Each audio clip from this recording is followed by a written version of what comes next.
daquelas ovelhas, chamado de Efésios, num lugar onde era muito difícil de seguir ao Senhor. Para que você tenha ideia, na cidade de Éfeso, existia uma pseudo-deusa chamada Diana, onde o povo a adorava. Existia um templo com prostitutas pagas pela prefeitura, onde os turistas mantinham relações sexuais com essas prostitutas, de carteira assinada, diga-se de passagem. E a cidade era conhecida como a cidade de idolatria, adoração numa estátua, como a cidade de prostituição, como uma cidade onde tudo que se praticava era contrário à vontade do Senhor. E é exatamente nesse contexto que Deus coloca Timóteo para pastorear. Era um desafio supremo. Não bastasse isso, Timóteo era um jovem, aproximadamente de 17 a 23 anos ele tinha. Era uma responsabilidade muito grande.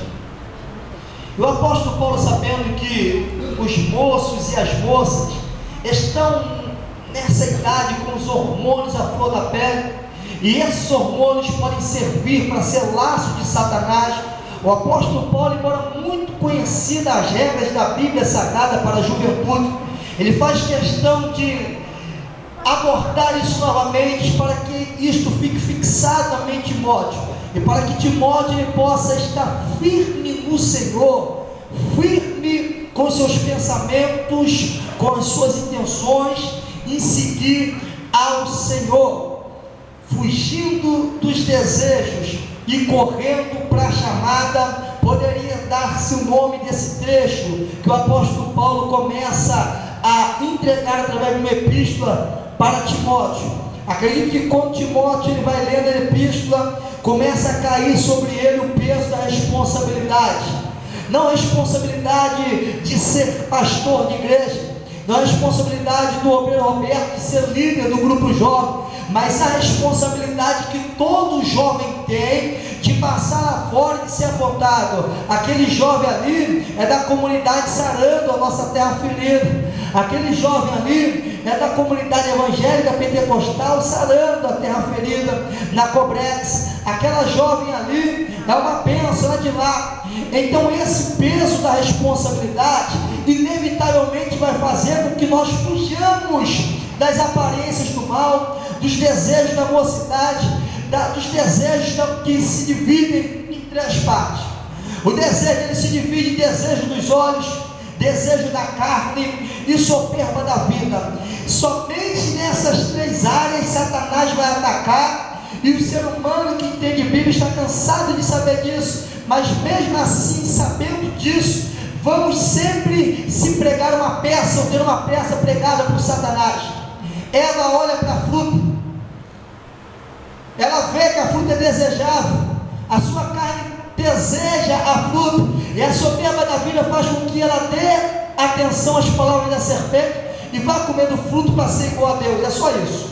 Desejo dos olhos, na Bíblia é chamado de concupiscência, desejo da carne, soberba da vida. É olhar, achar belo, querer tomar posse, é desejar. Dos olhos passa para o cérebro, a carne começa a desejar, começa a ser uma compulsão, que significa desejo incontrolável. Você fica no estado de compulsão, você quer, você não pode controlar essa vontade. Por quê? Porque você obtendo aquilo que não é lícito, aquilo que não é conveniente, vai te engrandecer, vai te dar status, vai te satisfazer. Aí vem a soberba da vida. É exatamente isso que o apóstolo Paulo está recomendando a Timóteo, por se tratar da palavra de Deus, que não fica presa a tempo, deixou escrito para nós, para que nós possamos também fugir dos desejos da mocidade. Dentro dessa temática aqui, o pastor quer hoje trabalhar com alguns personagens, quero ser bem breve, da Bíblia Sagrada, que tiveram que fugir dos desejos da carne ou da mocidade, para ter a sua chamada completa, para correr a chamada. Diga mais uma vez sem ser enfadonho: fugindo dos desejos e correndo para a chamada.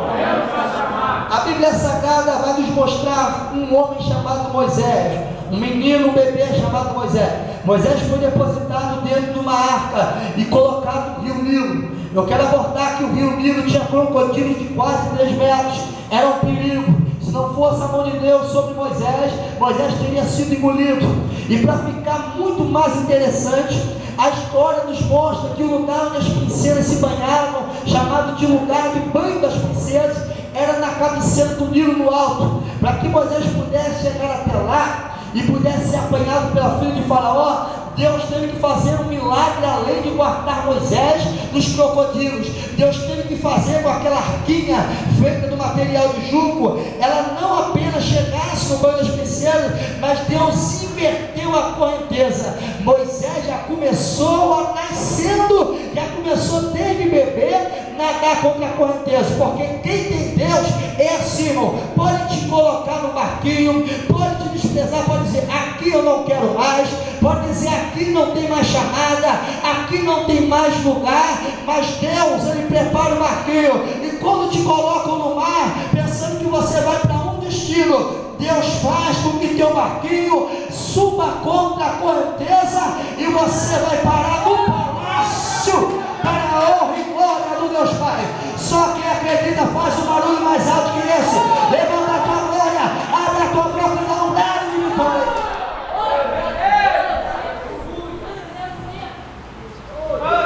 Agora Moisés vai ser treinado, educado no palácio de Faraó, para ser o próximo Faraó. A história sagrada tem nos livros judaicos, onde a Bíblia deixa vago, diz que Moisés, ele foi escolado em astronomia, astrologia, químicas, para mumificação. Quem não conhece as múmias do Egito?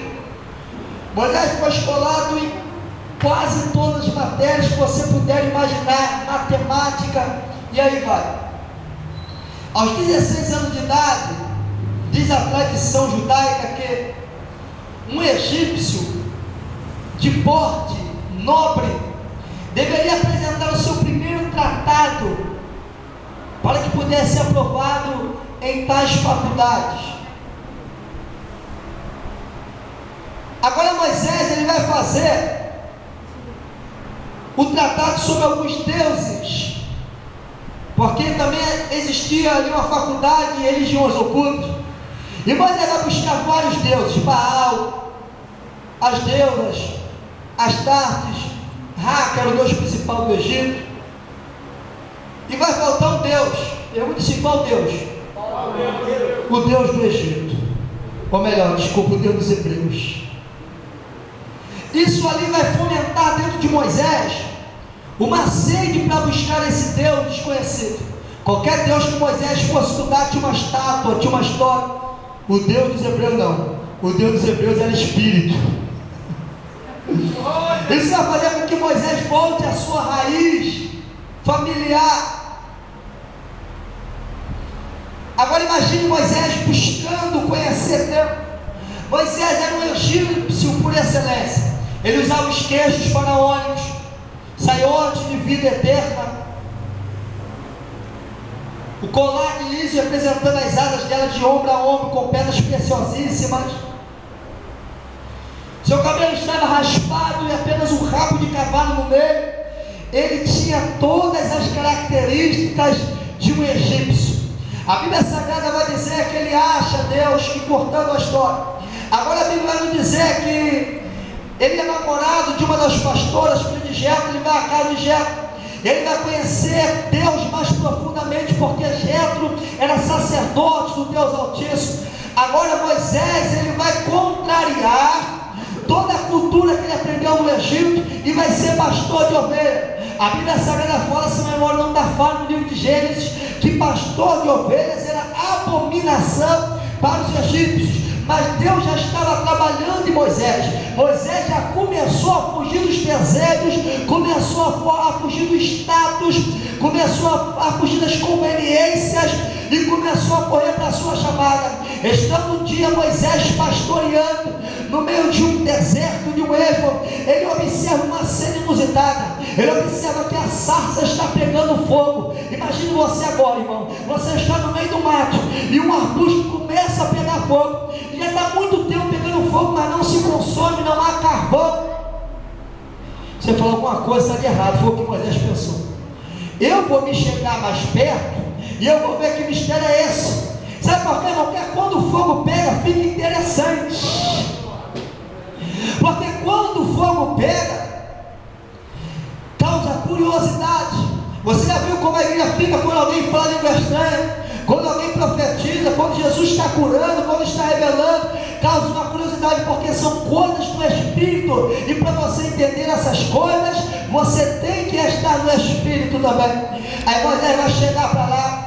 Ainda bem que quando Moisés estudou sobre o Deus dos Hebreus, ele teve que estudar sobre 3 personagens patriarcais principais: Abraão, Isaac e Jacó. E agora quando ele vai chegar, o Senhor fala: não, olhe para cá. Ele vai dizer: quem és tu, Senhor? Eu sou o Deus de Abraão, eu sou o Deus de Isaac e eu sou o Deus de Jacó. Eu quero dizer uma coisa para você: assim como Deus foi representado pelas figuras antigas, Deus ainda nessa geração, Ele é representado por quem começou o Evangelho no Brasil, por quem fundou a comunidade Sara, a nossa arama, a nossa terra ferida, por quem fundou esta igreja. Significa, jovens, nós vamos fazer a obra de Deus sim, mas nós vamos ser apenas um eco de quem começou a obra de Deus. Às vezes nós somos jovens e pensamos: velhinho não está com nada, ancião não está com nada, as coisas agora são modificadas. O pastor fala isso porque ele é mais velho, Roberto fala isso porque ele já está casado, para ele é fácil, ele já está com mais idade. Mas eu quero dizer uma coisa para você: quer ser bem-aventurado, seja apenas o eco da voz dos anciãos, de quem começou a obra, porque o Evangelho não pode ser mudado. É por isso que agora Deus vai passar uma missão para Moisés, mas para Moisés: eu te dou uma missão, libertar o povo do Egito. Agora veja bem, Moisés, que o que você vai cumprir já foi uma promessa feita a Abraão, Isaac e Jacó. Você apenas vai concretizar, concluir o que há muito tempo eu já tinha prometido para os meus filhos que agora dormem no meu seio. Quem está entendendo essa palavra, levanta a sua mão agora e dá um glória a Deus. Nós não podemos nos levantar, irmão, para trazer uma nova moda, para trazer modismo, para trazer um tipo de evangelho. Não. Se você é levantado, cante igual a sua pastora te ensinou. Se você prega, pregue igual o seu pastor te ensinou. Aprenda a honrar os seus mestres, para que seus discípulos também possam te honrar. Está escrito no livro de Provérbios: não remova os marcos antigos, os quais puseram os teus pais. Nesta noite, meu amado irmão, minha amada irmã, eu quero dizer para você, meu amado jovem, coisa bonita de Deus, adolescente, da mesma forma que foi cobrado ao teu pastor, a tua pastora, vai ser cobrado de você também. O Evangelho não muda, o Senhor ainda requer santidade, para que quando você cantar, haja algo diferente. O Senhor cura as pessoas entendam a mensagem do teu louvor, para quando que você pregue, as pessoas sejam curadas, as pessoas sejam tocadas. Somente uma vida de santidade vai produzir efeito nos ouvintes. Você pode levantar a tua mão mais uma vez ainda. Se você acredita que é a noite de vitória, dá um glória para a tua vitória. Dá o tamanho da tua vitória que você acredita receber.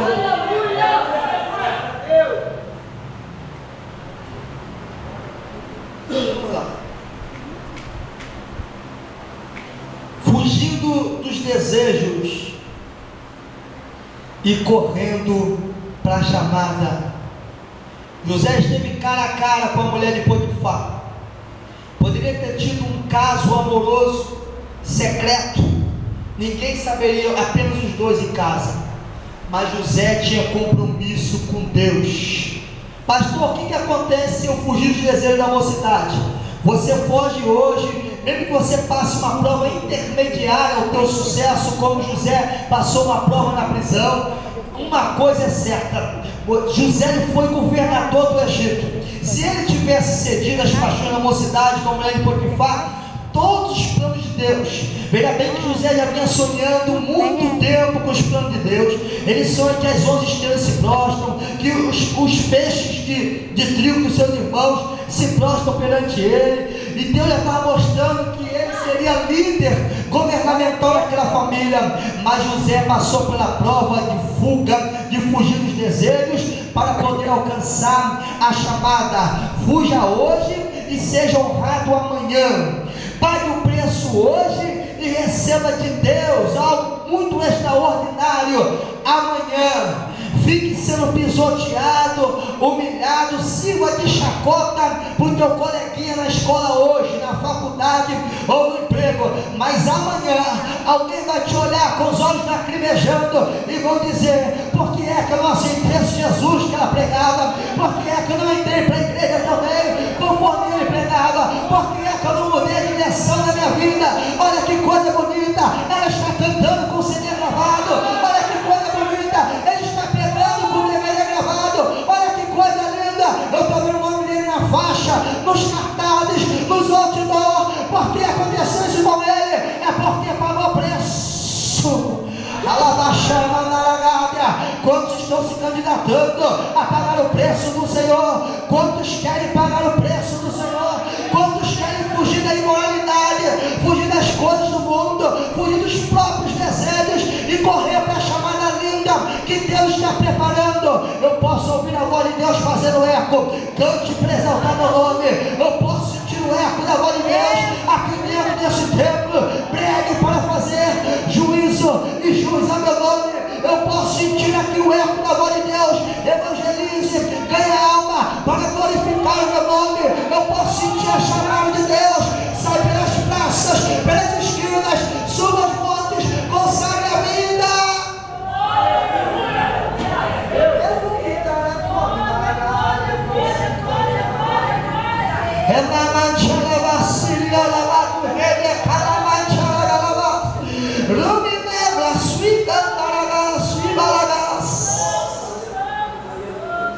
Aleluia, Deus. Eu me lembro, 15 anos de idade, um senhor de idade, na Assembleia de Deus, a hierarquia: obreiro, diáconos, presbíteros, evangelistas e pastores. Era um senhor presbítero. Ele me colocou, praticamente obrigou, dizendo: você ia dar para pregar. Eu tenho reparado essas oportunidades, ia dar para você trazer a palavra oficial. Como eu respeitava muito, porque era um senhor de cabelos brancos, eu aceitei o desafio. Na verdade, fui obrigado, foi muito bem uma aceitação. Eu comecei a pregar.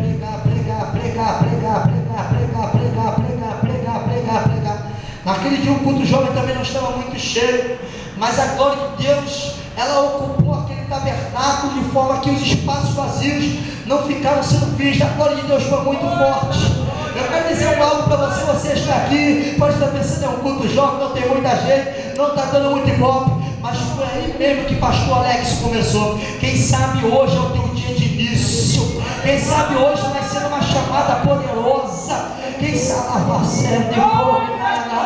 Aleluia. Ai daquele que despreza os humildes começos, esse se alegrará vendo o plumo na mão de Zorobabel. Sabe o que significa isso? Aquele que despreza o dia do humilde começo, quando vê o plumo na mão de Zorobabel, vai dizer: isso não vai dar em nada, a obra está falida, ninguém vai investir na obra, ninguém vai dar oferta. Coitado de Zorobabel, é um sonhador michuruca, não vai dar em nada. Mas quando eles olharam para o templo construído pelas mãos de Zorobabel, eles tiveram que render-se e dizer verdadeiramente: o Deus que faz o humilde começo é o Deus que faz o final de sucesso.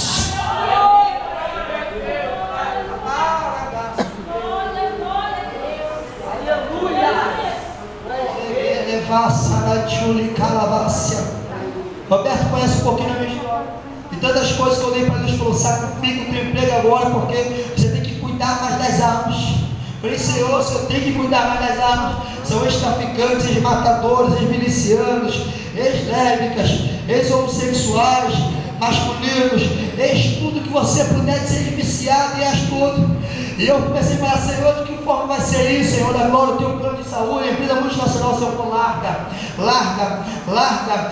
E esses dias minha esposa passou mal, com infecção urinária, e nós fomos parar numa unidade médica do SUS. E nós estávamos, minha esposa tomando soro aqui. Na frente dela tinha uma senhora bem velhinha mesmo, parecendo 90 ou 80 anos. E eu pensei que ela estava em coma. Quando chegou a sua filha, falou com ela, e ela reconheceu, vi que ela estava em sã consciência.